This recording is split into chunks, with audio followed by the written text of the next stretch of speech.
Bom dia, meus caros. Tudo bem com vocês? Seguinte, vamos continuar aí o nosso conteúdo das aulas, né? Começamos a ver Renascimento, não é isso? Aí eu fiz na primeira aula uma aula inaugural para a gente poder juntar, unificar as duas turmas. Então, alguns alunos já tinham visto uma parte daquele conteúdo, etc. A partir de agora, não. Como a gente já unificou, vamos chegar no conceito novo aí, falou? O que a gente vai fazer? Mesmo esquema, vai lá, dá um pause rapidinho, pega seu livro, pega o marca-texto, pega o lápis, tá? E abre na página 47, falou? Página 47, o Renascimento nas Ciências e nas Artes. Vai lá, dá um pause aí. Voltei. Seguinte, galera, olha só. Então, a primeira aula nós falamos sobre o que os renascentistas queriam, né? O primeiro ponto, o humanismo, né? A valorização do ser humano. E depois eles valorizavam a cultura greco-romana, esses novos artistas, né? Isso se inspiravam na cultura, na arte, na escultura, na pintura que os romanos e os gregos faziam. Depois eles vão valorizar o antropocentrismo, lembra? O ser humano, né? Altamente valorizado, como um pezinho aí no humanismo. E eles tinham um outro ponto, caramba, agora esqueci, né? Eram 3 racionalismo, né? Não dá para esquecer do racionalismo, eu esqueci, né? E o racionalismo, passar a racionalizar todos os fenômenos naturais que ocorrem. Então, o que a gente vai ver nesse capítulo aí? É um capítulo meio extenso, vou ver como é que a gente consegue visualizar ele mais rápido. A gente vai falar em 2 pontos aí. Aqui, o livro de vocês, ele não diferencia, mas quando a gente estuda Renascimento, a gente costuma estudar Renascimento científico e Renascimento cultural, né? Nós tivemos tanto o surgimento de cientistas, como tivemos o surgimento de artistas, tá? Então, vamos lá. Vamos ver a primeira parte aí, que é o espírito científico. Olha só.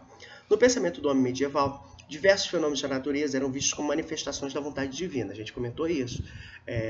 Durante a Idade Média, lá, o feudalismo, muito do que ocorria na natureza, os fenômenos naturais, chuva, eclipse, eram vistos como obras de Deus, né? Porque Deus quer, misticismo estava em voga, religiosidade em cima, e esses caras começaram a questionar. Não, muito bem, a gente continua acreditando que tem uma força superior, maior do que tudo, mas deve ter alguma explicação científica por trás. Então esses camaradas vão começar a contestar, vão começar a experimentar, vão começar a observar como esses fenômenos realmente ocorriam. Olha lá, pode sublinhar. Questionando essas verdades absolutas, vários estudiosos começaram a explicar o mundo ao seu redor por meio da observação e da experimentação. Ou seja, eles observavam o fenômeno e tentavam reproduzir, experimentar, fazer uma experiência, né, para tentar entender como é que aquele fenômeno decorria, não é isso? Aí o cara até bota, não precisa sublinhar não. Para isso, valorizar o cálculo, a matemática, projeto, precisão e etc, né? Então vamos ver alguns nomes aí que vão acompanhar vocês agora. Alguns são conhecidos, né? Mas outros vocês vão acompanhar o restante do 7º, 8º, não, que estiver estudando física, química, matemática, biologia, vocês vão ver só. O primeiro que a gente vai ver aí, desses estudiosos que vieram quebrar esse paradigma que existia da Igreja Católica, comandar a parte dos fenômenos que existiam, foi um camarada chamado Nicolau Copérnico, ou simplesmente Copérnico. O que esse cara disse? Olha só. Astrônomo polonês, sublinha, contestou a teoria geocêntrica, elaborada pelo grego Ptolomeu, e reafirmada pela Igreja Católica que a Terra era o centro do universo. Então, o que esse cara veio quebrar? Ele, através dos estudos dele, astronômicos, etc., né? Depois o camarada chamado Galileu Galilei, ele aperfeiçoou as lunetas, aí deu para comprovar que Copérnico estava falando era verdade. Pela Igreja Católica, a Terra era o centro do universo, né? Vamos supor que a minha xícara aqui é a Terra, e todos os planetas, inclusive o Sol, giravam ao redor da Terra. Por isso que a teoria é geocêntrica. Geo de terra, cêntrica de centro. Então, a Igreja Católica acreditava que a Terra era o centro do universo e todos os planetas, inclusive o Sol, giravam ao redor dela. Falou? E esse cara, não é isso que ocorre, né? A Terra ela tem uma massa menor, etc. Então, ele, no lugar dela, o que ele vai fazer? Olha só, no lugar, sublinho, defendeu a teoria heliocêntrica. segundo a qual o Sol era o centro de tudo e a Terra e os demais planetas giravam em torno dele. Ou seja, é uma teoria mais plausível do que a gente tem agora do sistema solar, não é isso? Onde o Sol é o centro do nosso sistema e os planetas, inclusive a Terra, orbitam ou giram em torno do Sol, não é isso? Deixa eu ver se eu tenho uma imagenzinha para... Ah, tá aqui, já de primeiro, ó. Não sei se vocês vão conseguir ver, ó. Essa primeira aqui é a teoria geocêntrica, onde a Terra seria o centro e os planetas, inclusive o Solzinho, tá vendo? Orbitavam ao redor da Terra. E essa aqui é a teoria de Copérnico, que a gente é a base do nosso sistema astronômico, de estudos astronômicos de hoje, onde o Sol é o centro e os planetas, inclusive a Terra que está aqui, orbitam em torno do Sol. É isso? Beleza, vamos lá. Continuando aí, um outro estudioso é um camarada chamado Johannes Kepler, né? O que ele fez? Astrônomo e matemático alemão dedicou-se à observação do planeta Marte. Sublinhou. Descobriu que os planetas descrevem órbitas elípticas em vez de circulares. O que ele quis dizer? Quando o planeta está orbitando o Sol, por exemplo, ele não fica circular. Ele é uma elipse, ele é assim, né? Ele é um desenho assim. Deixa eu pegar para vocês também no celular, para a gente poder visualizar isso aí. Tá? Ele é uma elipse. Ele não é circular. Deixa eu ver se tem um desenho aqui para vocês verem uma imagem maneira. Né? A elipse, essa é mais ou menos a voltinha parecida com essa aqui, ó, tá vendo? Ela não é um círculo perfeito, né?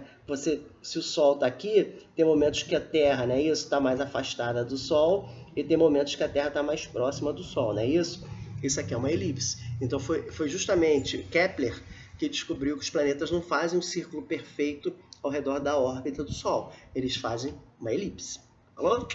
Beleza. Vamos lá. O terceiro aí que a gente vai ver, já é um nome um pouquinho mais conhecido, ele é o Galileu Galilei, né? Sublinha aí, ó. Astrônomo, matemático, filósofo italiano, aperfeiçoou a luneta. Para aí. Então o cara bota.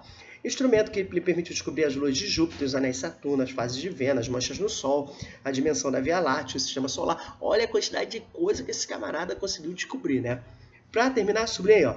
Por meio de suas observações astronômicas, confirmou a teoria heliocêntrica de Copérnico. Como ele já tinha, foram praticamente 100 anos depois da descoberta dele, de Copérnico, ele pôde comprovar o que ele estava falando ali naquele momento. Falou? Vamos lá. Paracelso, o que esse cara aí fez? Pode sublinhar, químico e médico suíço-alemão, curou a sífilis por meio do mercúrio, né? Ele descobriu o mercúrio como metal pesado e fez a descoberta da cura da sífilis, que era um mal que afligia muita gente naquele período ali, né? A sífilis é uma doença sexualmente transmitível, uma DST, não é isso? E por último aí, Miguel Servet, o que ele fez? Miguel, médico espanhol, sublinha, descobriu o funcionamento da pequena circulação sanguínea, mostrando que o sangue é levado aos pulmões para ser oxigenado e retornando depois do coração, né? Vocês que estudam ciências, tanto com o Léo quanto com a Ana, vocês vão ver que nós temos dois tipos de circulação. A pequena circulação e a grande circulação. A pequena circulação é aquela que sai do pulmão para o coração para levar o oxigênio, e depois a grande circulação que sai do coração para o restante do corpo. E foi justamente Miguel Servet que descobriu a pequena circulação. Falou? Vira a página aí, 48. O que vai ocorrer, gente? É claro que muitos desses caras, eles começarem a contrariar o que a Igreja Católica falava, eles também foram perseguidos pela mesma igreja, né? Então, olha lá, pode sublinhar. A busca do conhecimento por meio da observação da natureza e da experimentação era vista como grande ameaça às ideias defendidas pela igreja. Ou seja, os caras, além de contestarem o que a igreja dizia, eles estavam provando que eles estavam certos, né? Então, isso aí, a igreja temia perder muito poder por conta disso. Então, lá, por essa razão, pode sublinhar, vários desses pensadores sofreram pressões para abandonar seus estudos. O caso mais conhecido é o de Galileu Galilei. Ele teve que realmente dizer, né, que foi obrigado a renunciar, que suas ideias, senão ele morria queimado na fogueira.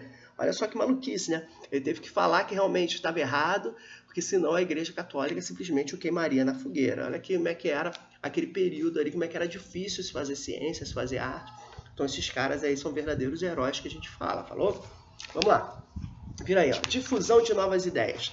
Como é que essas ideias aí, gente, começaram a se espalhar pelo mundo, né?